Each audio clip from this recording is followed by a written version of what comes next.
Tena mpenzi mtazamaji wa chaneli yetu pendwa, chaneli ya Nuru Temba. Leo nakukaribisha tena kukupa elimu na ya maarifa na namna ya kuishi kwenye jamii. Kwa leo nataka nikupe namna ya kujiongezea thamani, namna ya kujitambua. Je, unatambua kwamba wewe ni wa thamani?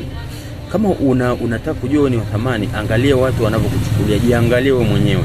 Thamani yako ipime kwa wewe mwenyewe. Angalia kwa mfano mimi, wewe kama wewe sana, angalia hivi, kama ingekuwa wewe ndio una kampuni, ungeweza kuajiri mtu kama wewe? Yani jiangalie wewe, unaweza yani angalia kwa mfano kama ingekuwa kampuni, wewe kama wewe ungejiajiri, ungeweza kumwajiri mtu kama wewe?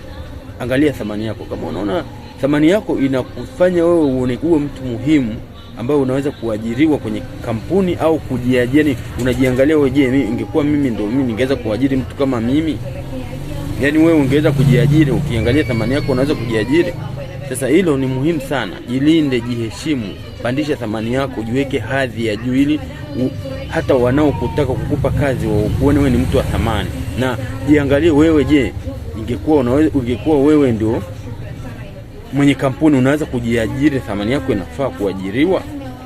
Kama unaona kabisa mimi nisingeweza kujiajiri kwa tabia yangu hii, nisingeweza kujiajiri, jua kabisa wewe bado thamani yako iko chini. Pandisha thamani yako, jipandishe, jibrand, uwe mtu ambao unatamani wewe ujiajiri.